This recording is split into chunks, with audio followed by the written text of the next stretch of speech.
Alors avec l'incertitude que Trump met sur les marchés, notamment sur les droits de douane, en mettant des droits très élevés, puis en les suspendant, hein, les mettant entre parenthèses pendant quelques temps, ça met évidemment beaucoup d'incertitudes sur les marchés, et forcément on va avoir les pays, hein, les blocs aussi, européens et chinois notamment, qui vont s'organiser, parce qu'avec un partenaire commercial qui est plus forcément fiable, on va chercher de nouveaux accords et de nouvelles voies de distribution. Donc c'est ce que sont en train de faire notamment les Chinois et les Européens, essayer de se rapprocher, parce que finalement le marché américain, même s'il existe toujours et il va toujours être une débouchée principale pour beaucoup de fournisseurs, on va quand même essayer de développer d'autres voies de commerce pour pallier à minima à des soucis, à des problèmes de taxes sur les États-Unis qui risquent de revenir et d'être récurrents, en plus d'une baisse de la croissance américaine. Donc on a besoin de nouveaux partenaires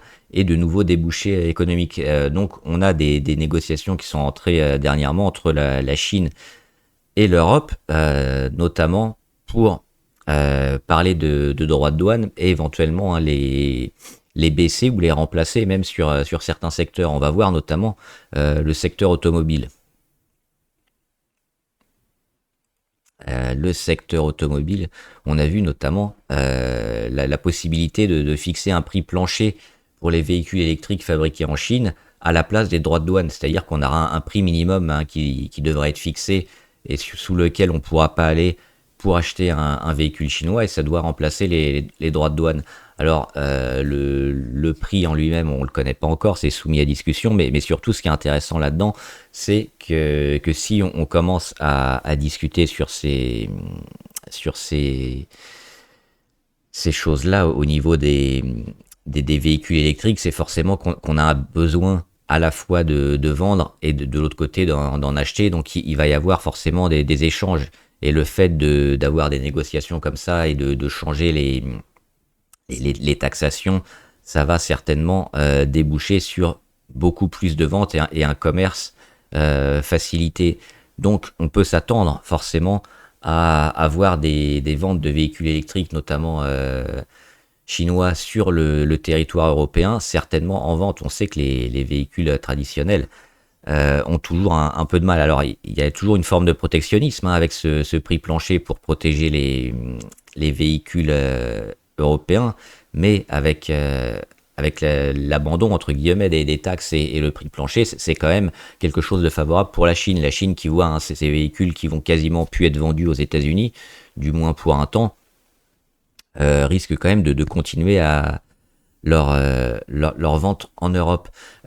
Ces taxes douanières qui avaient été mises en place par l'Europe, elles étaient mises en place, notamment les surtaxes, par une mesure de rétorsion contre les hausses de taxes sur les alcools, ouais, également. Donc il y avait toujours des guerres comme ça, on se répondait à coups de taxes. Donc si on a comme ça des accords sur les véhicules, on peut espérer aussi des accords sur l'alcool et les spiritueux français pour des ventes, notamment en Chine. Donc on pourrait peut-être avoir les deux secteurs. Il y a également un autre article qu'on peut voir ici. Euh,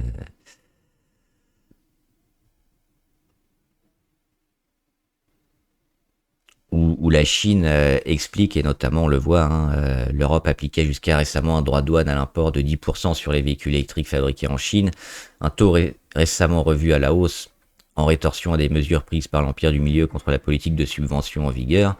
Et on le voit, des taxes qui peuvent aller jusqu'à 35, hein, 17% sur BYD, 18 sur Geely, 35 pour SAIC.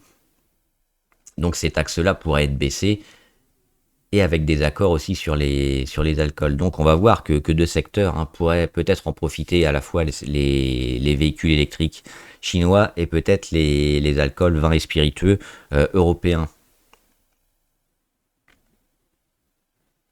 On va regarder notamment Stellantis qui baisse énormément. Alors le problème, on le sait, hein, Stellantis, ils vendent pas mal aux États-Unis, ils produisent au Canada et au Mexique.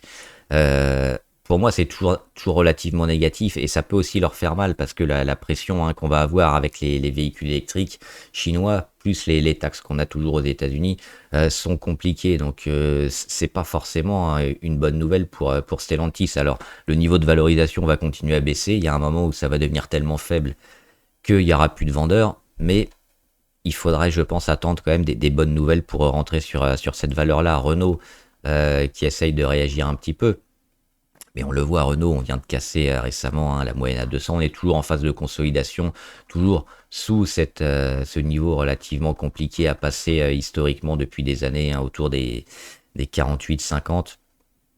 Donc là aussi, sur Renault, et puis quelques problèmes de Nissan, le constructeur asiatique aussi, traditionnel, japonais.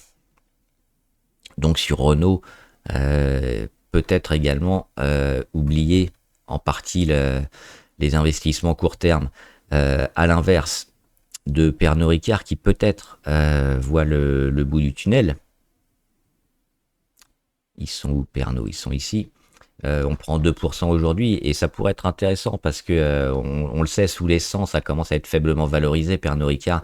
Le problème, c'est surtout la Chine parce que même si les États-Unis sont une des débouchés importants, c'est surtout la Chine. La Chine commence à reprendre un peu sa consommation, pas énormément, mais on a quand même un début de reprise.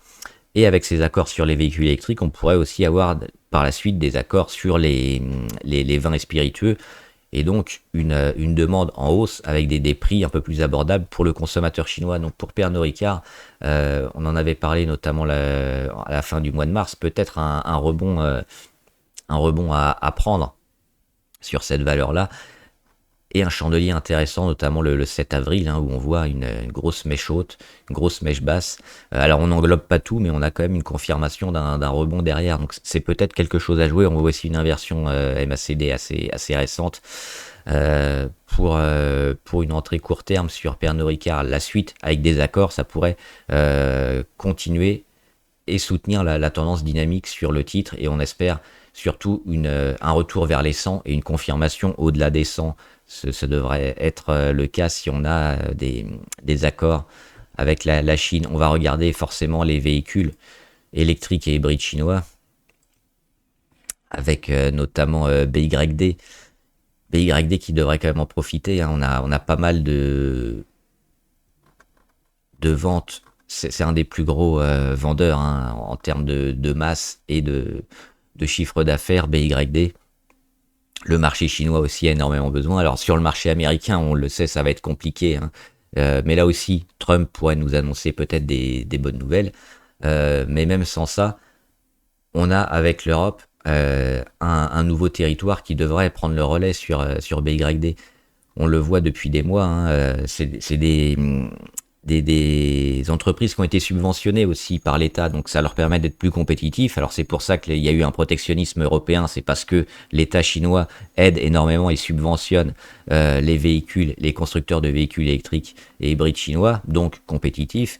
Ils donnent des prix relativement plus bas et puis des performances aussi en termes de qualité et dernièrement de recharge. Il y a pas mal de constructeurs chinois qui offrent des temps de recharge relativement faibles par rapport à ce qui se passe ailleurs et ce que fait Tesla notamment. Donc oui, BYD, on le voit, on a le retour ici sur un support intéressant. Les 82 du mois de novembre 2021, juillet 2022, septembre 2024, et on vient de rebondir dessus. Donc à court terme aussi, c'est plutôt intéressant peut-être de rentrer sur les véhicules électriques chinois. Et puis la tendance de retournement, elle est faite depuis un moment, notamment l'été dernier. Et on voit le cours qui est toujours haussier. On est quasiment sur les plus hauts historiques. Ils étaient au mois de mars sur ce constructeur-là. Sur Geely, c'est la même chose. On a une tendance qui a été faite l'été dernier, ici, avec le rebond du mois d'août. Et dernièrement, les plus hauts au mois de février. Et là, on revient aussi sur un niveau qui avait été un peu travaillé. On a rebondi sur la moyenne à 200. Alors, on va certainement encore avoir quelques jours de volatilité, mais la tendance est toujours favorable sur ces valeurs-là. Donc, Geely aussi intéressant, je pense, à acheter. On a également Xpeng qui est favorable avec aussi été 2024. On est où? on est ici, août, le plus bas sur août 2024, et puis la reprise.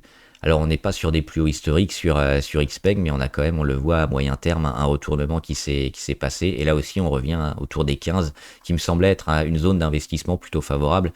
Et on va peut-être casser notre consolidation. On est juste en consolidation sur les véhicules chinois, donc c'est toujours favorable. Et on va finir avec Xiaomi, qui vend aussi des téléphones, qui vend aussi des services numériques et Internet, et qui vend des véhicules électriques et hybrides. Donc oui, Xiaomi, ils ont une belle tendance assez forte pour tout leur package.